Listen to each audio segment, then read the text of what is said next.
bonjour africawide.net. Je suis M. Makanga Gédéon, responsable des centres de formation en mécanique automobile, CEFMA en sigle, un jeune entrepreneur. Vous êtes jeune entrepreneur congolais qui évolue à Kinshasa. Alors, comment est née l'idée de créer ce centre de formation? Une très bonne question. Ce centre de formation, l'idée qui m'est venue, c'est les soucis de voir les jeunes. Il y a un phénomène qui est dans notre ville qu'on appelle le phénomène Kuluna. On voit des jeunes se déambuler par-ci, par-là. Alors j'ai imaginé que c'est par manque de quoi faire qui les pousse à faire tout cela. Alors l'idée m'est venue que ces jeunes, s'ils avaient quelque chose à faire, ils devaient devenir utiles dans la société. Alors je me suis plongé à encadrer des jeunes désœuvrés, les Kuluna là. Un jour, j'ai été en train de réparer un véhicule parce que c'est mon métier et la technique. Alors j'ai vu des jeunes qui faisaient des ordres sur l'avenir. Je les ai appelés de m'accompagner dans ce genre de travail. On a fait avec toute la journée en train de réparer un véhicule. Et à la fin de la journée, on a fini. Ils me regardaient comment je travaillais, et ils m'aidaient aussi. Et ce que j'avais gagné comme gain, j'ai dû partager avec ces jeunes-là.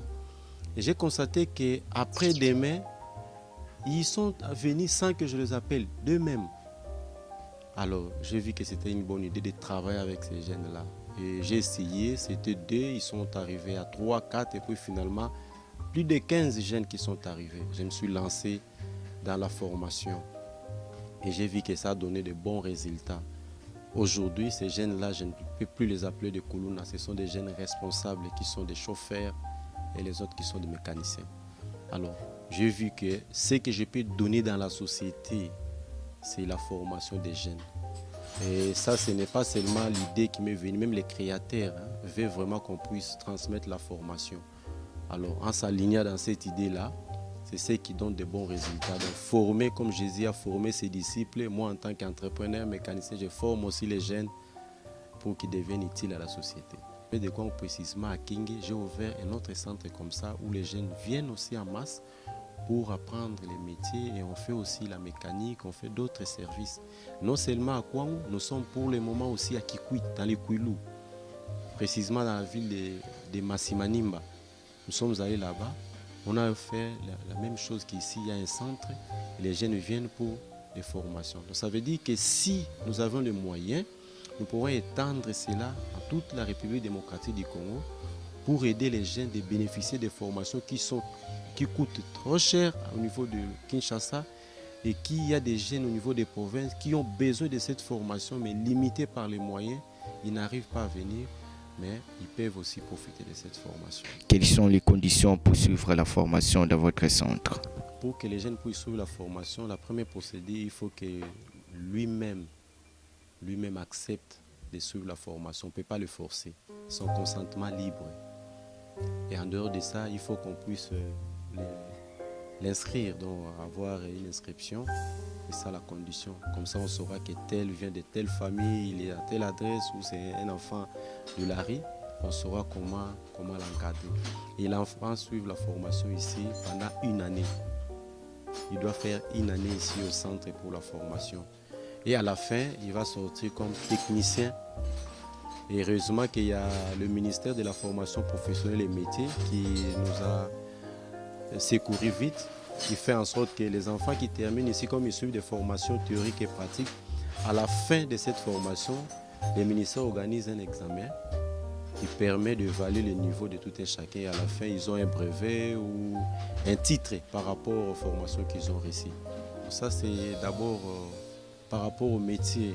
Mais par rapport à la formation, nous donnons la formation en ce qui concerne la maintenance automobile, l'électricité automobile, l'électronique, l'agistage automobile et d'autres petites filières encore qui sont organisées toujours pour la formation des jeunes. Mais en ce qui concerne le métier, nous recevons aussi les véhicules dans le cadre du garage.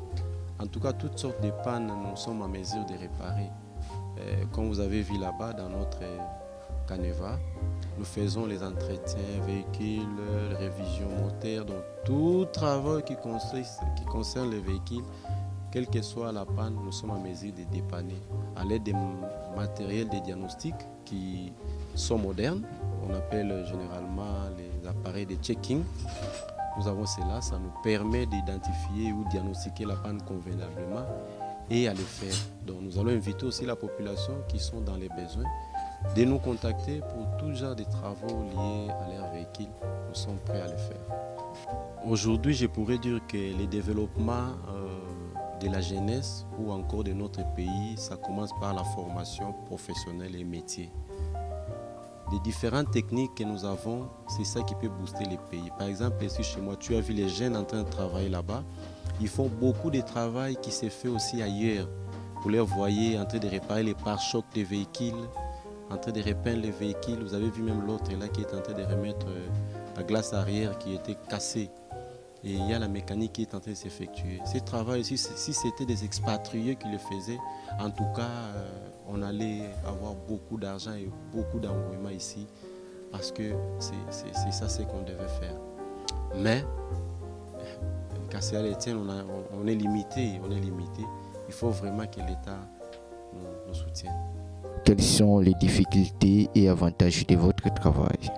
Je vais commencer par les avantages. Les avantages sont nombreux, comme je l'ai dit. Le premier avantage, c'est l'effet des données. Ce que j'ai en travaillant, c'est un premier avantage parce que même la Bible le dit, il y a plus de bonheur à donner qu'à recevoir. Quand je donne de mon temps, ma force, mon intelligence, mon énergie, ça me fait du plaisir. Et en dehors de ça, chaque travail mérite son salaire. Le travail que je fais mérite aussi que je puisse gagner quelque chose. C'est un avantage. De l'autre côté, un avantage d'être un bon père, c'est grâce au travail que les gens me respectent, que non, c'est un responsable, c'est un homme sérieux. C'est grâce au travail. Les difficultés, il y en a nombreuses. Il y a vraiment nombreuses difficultés.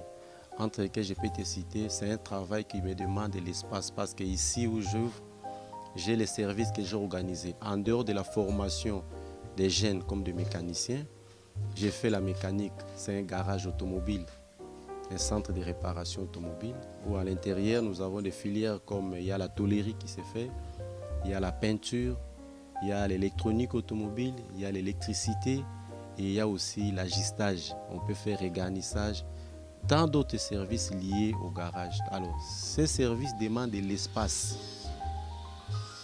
Où est-ce que je vais encadrer les jeunes? Il faut avoir une salle pour la formation théorique et un espace pour la formation pratique. Il y a l'auto-école, il faut avoir l'espace. Je n'en ai pas. Les espaces que nous trouvons, c'est souvent des espaces où l'État vient demain ou après-demain, il vous chasse. Il y a la police. Par exemple, présentement, nous sommes à la FIKIN. La FIKIN est en pleine réhabilitation. Il y a des travaux qui sont là. Nous sommes obligés de sortir. Mais une autre difficulté, je vais sortir pour aller où? Avec tous ces jeunes ici qui sont en train de former. Ils sont au nombre de 21 ou 30. Et ce sont les enfants désœuvrés qui n'ont pas de père ici à Kinshasa, qui sont comme ça. C'est ça déjà les grandes difficultés. Je vais aller avec eux où? Alors, pour que je puisse nourrir ces enfants-là qui viennent, il me faut travailler. Ça va me demander d'avoir de l'espace pour la réparation. Les petits que je gagne, les petits miettes que je gagne, je sais partager avec les jeunes qui viennent là. Il n'y a pas de l'espace. Et en dehors de ça, une autre difficulté que je pourrais citer, c'est la difficulté logistique. Pour mieux travailler, surtout en ce qui concerne le garage, ou encore tôlerie, tout cela demande les outillages appropriés. Avec les moyens limités, il faut transmettre la formation. Les jeunes ont besoin des matériels didactiques. Nous avons besoin de l'outillage pour travailler avec et montrer la pratique aux jeunes. On n'a pas ça. Alors vous devez bricoler avec l'épée que vous avez, comment trouver la place que vous devez utiliser. Un pont mécanique, vous êtes obligé de soulever les véhicules et entrer en dessous. C'est un danger.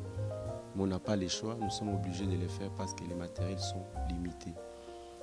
Et un autre souci ou difficulté, c'est que nous ne sommes pas accompagnés. En tant qu'entrepreneurs, on donne ce que nous faisons, c'est le travail que l'État congolais doit faire, encadrer les jeunes. Mais l'État congolais ne le fait pas. Alors nous qui assumons cette responsabilité, nous ne sommes pas suivis, nous ne sommes pas encadrés. Vous voyez par exemple là, tu m'as vu, il y a une tenue que j'ai portée là. Cette tenue ici, il faut que tous les jeunes, pour qu'ils soient identifiés, puissent le porter. Nous achetons ça. pour qu'ils soient propres. Il y a même les chaussures, mais ils travaillent avec des babouches. Nous ne sommes pas accompagnés, l'État ne nous accompagne pas. Un message à la population congolaise. Faire la formation professionnelle ou des métiers, c'est un avantage. Ces métiers ici ne demandent pas qu'on puisse avoir un diplôme d'université. Mais avec l'épée de l'intelligence qu'ils vont avoir, ça permet à tout un chacun qui a fini à cette formation d'être utile à la société. Et la formation n'est pas seulement pour les hommes. Vous avez vu qu'il y a même des femmes qui sont là, qui ont suivi la formation et qui deviennent des conducteurs, qui deviennent des mécaniciennes, des électroniciennes et autres. Donc les parents qui ont des enfants à la maison, les enfants qui sont déjà des adultes et ceux qui n'étudient pas, qui sont à la recherche de l'emploi, en tout cas, je les inviterai à venir avec les enfants pour suivre la formation. Et les numéros de contact, c'est les 081 14 60 532. 081 14 60 532. Mon adresse email c'est gedeonmakanga@gmail.com. gedeonmakanga@gmail.com. Et pour ceux qui veulent connaître notre adresse, l'atelier se trouve dans l'enceinte de la FIKIN, mais le bureau c'est sur l'avenue de la Foire, numéro 2, commune de Limité. Avenue de la Foire, numéro 2, commune de Limité. Mais l'atelier c'est dans l'enceinte de la FIKIN, c'est le village Bralima, et vous allez voir Centre de formation mécanique automobile en sigle CEFMA.